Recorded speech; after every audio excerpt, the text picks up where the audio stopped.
Ito po yung ating daily gospel. Ebanghelyo ng Panginoon mula sa sulat ni San Mateo, Kabanata 25, talata 1 hanggang sa mga sumusunod na talata.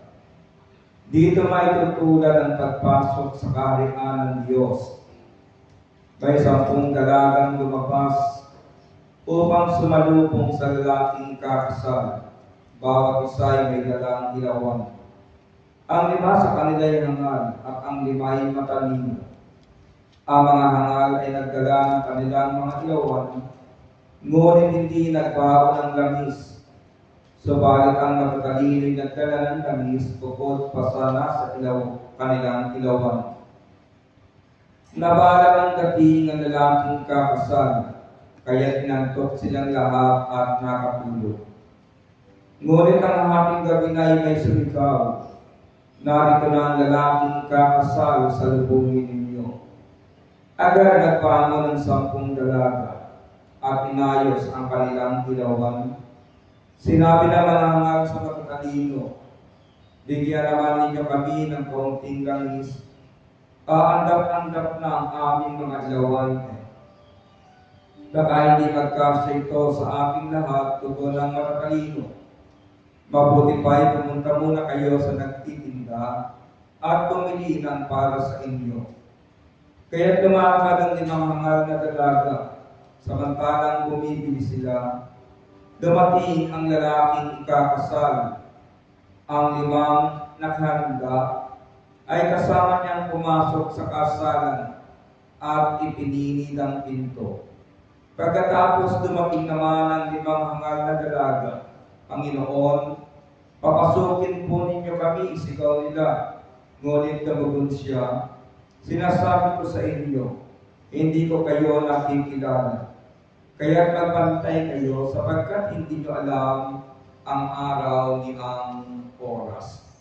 Mga kapatid sa Panginoon, ang mabuting balita ng ating kaligtasan. Una, ang marriage ay panibagong yugto o panibagong pagpasok ng yugto sa buhay ng tao.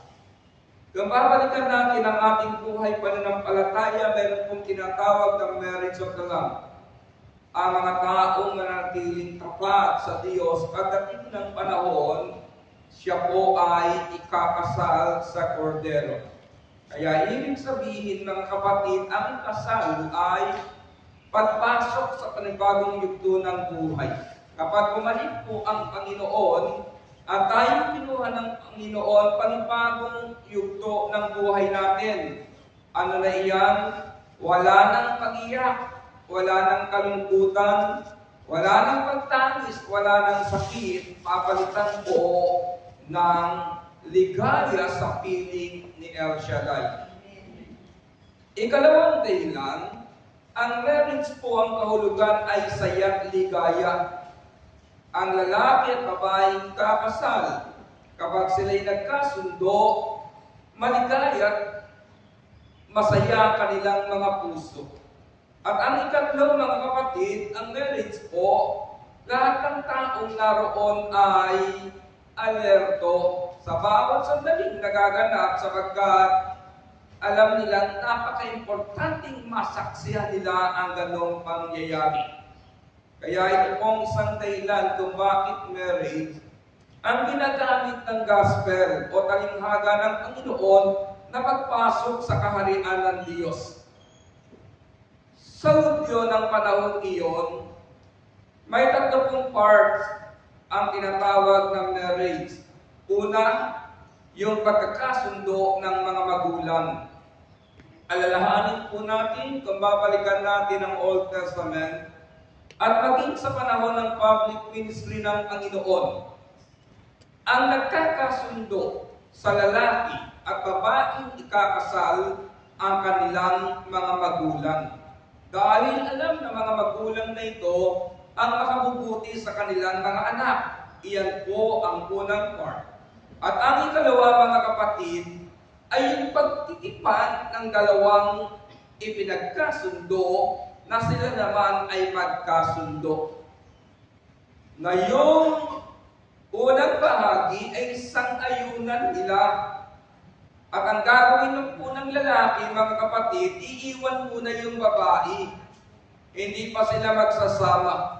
Aayusin ng lalaki ang kanyang tahanan, ang kanyang bukid. At mag-aanda siya ng dowry na ibibigay po sa babae na ito ay kayamanan, alahas, o magagamit ng babae sa kanyang kabuhayan sa sandali na ang lalaki ay namatay. Kaya kapag pinag-usapan po ang marriage ng panahon iyon ay hindi lamang pag-ibig ang iniaalok ng lalaki, security sa isang babaeng magpapakasal sa kanya. Ikatlo ay ang part natin ngayon na susunduin na ng lalaki yung babaeng kanyang pakakasalan. At ito po ang ating parable ngayon. Ang marriage o wedding ng panahon iyon, sinusundo po ng lalaki sa gabi. Kung medyo malayong lugar na pupuntahan, mababalam yung lalaki kasi wala pa naman silang sasakyang gagamitin noon. Maglalakad sila at habang naglalakad sila, naghihintay yung mga abay sa tahanan po ng babae. Ano ang papel nila? Para kapag sinundo yung babae, iilawan nila yung mag-asawa hanggang sa tahanan ng lalaki. Noong panahon iyon, kapag wala ka pong dalang ilawan, ang ibig sabihin, ikaw ay gate crusher. Hindi ka kabilang doon sa parte ng ikinasal sa pagsasaya. Kaya tingnan ninyo, nung mawala po ng liwanag o ilaw yung 5, talagang naghanap sila. Bakit? May tuturing na hindi sila kabilang doon sa kasalan. Kaya nga nang masaraduhan sila ng pintuan, tuluyang sinabi ng gospel na hindi nga sila kabilang doon sa kasalan na tumutukoy naman sa kaharian ng Diyos. Noong panahon iyon, mga kapatid, wala pa mga street lights. Bukid at mabatong kalsada ang dinaraanan po ng ikakasal.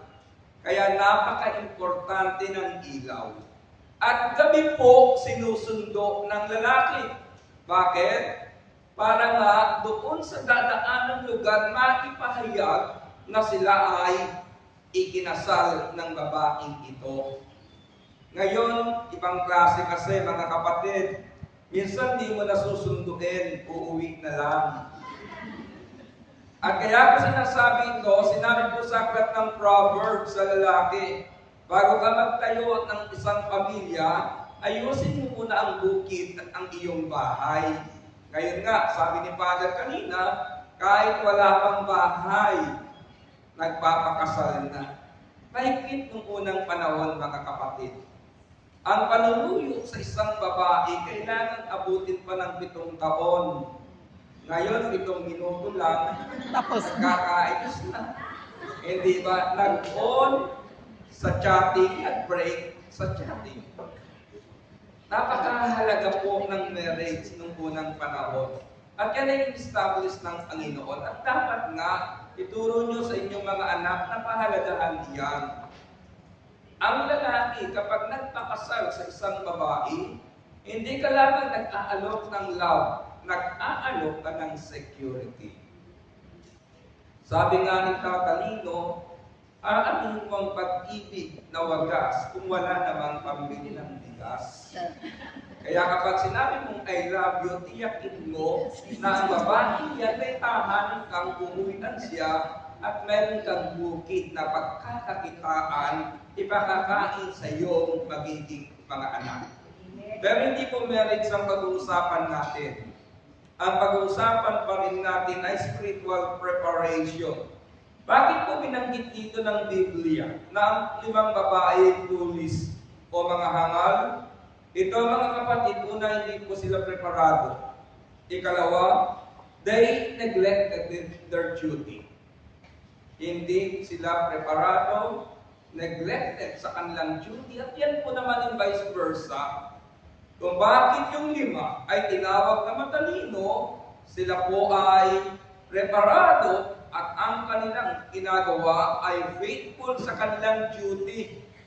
Na namang oras na dumating, mabalang, madaling araw dumating, yung lalaking kakasal situit, mga kapatid, na handa pa rin sila sapagkat meron silang ilaw at meron silang batong langis na kahit sa magdamag na iyon hanggang umaga ay nakapaghanda po sila. Amen. Ngayon, ang pag-uusapan natin ay spiritual preparation. Ano po ang conclusion ng gospel natin ngayon? Sabi ng Matthew chapter 25 verse 13, therefore keep watch, because you do not know the day or the hour. Kaya magbantay kayo, sapagkat hindi nyo alam ang araw ni ang oras. Sa verse 13, tumutukoy po ang Panginoon ng kanyang muling pagparito. Tumutukoy ang Panginoon ang tinatawag na second time. At yan naman ang statement ng ating pananampalataya. At sinasabi po ng Biblia na ang muling pagparito ng Panginoon ay gaya ng pagdating ng isang magnanakaw. Ang magnanakaw kung papasok sa loob ng tahanan para magnakaw, hindi po siya magsasabi ng oras ng kanyang pagparito. At ito, mga kapatid, ng katotohanan, ang kukunin po ng magnanakaw ang napaka-importanting bagay sa loob ng tahanan. Kaya sa muling pagparito ng Panginoon na binabanggit ng Biblia gaya ng isang magnanakaw na hindi natin alam ang oras, napaka-importante ng kukunin ng Panginoon. Sino? Ang mga taong mananatiling tapat sa Kanya. Kaya ang unang bagay, mga kapatid, ilagay nyo sa inyong puso yung salitang keep watch. Keep watch. Magbantay po tayo. Habang ikaw ay naglilingkod sa among pinaglilingkuran, habang ikaw ay nagpapaaral ng iyong anak, habang ikaw ay naghahanda sa magandang bukas ng iyong pamilya, ilagay mo sa iyong puso na lahat ng bagay sa mundong ito ay pansamantala lamang.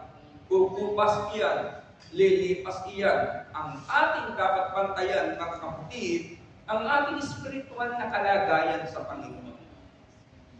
Alam nyo, habang nagiging modern ng panahon, nagiging modern na rin ang pananampalataya ng iba. Pero dapat nakasunod tayo sa diwa. Kung paano po inihatid sa atin ang mabuting balita. Tingnan nyo ito, mga kapatid. Kung araw ng Sabado ang day off ninyo, at binibigyan naman kayo ng pahintulot ng inyong mga amo na lumabas, dapat naroon kayo sa inyong tipanan ng Panginoon. Naroon tayo sa tagpuan ng Panginoon. Hindi lang po natin naputol ngayon ang ating life, ang ating virtual fellowship, sapagkat marami po tayo dito nakasama na nasa labas ng lugar ng Hong Kong. Iba't ibang lugar, bansa,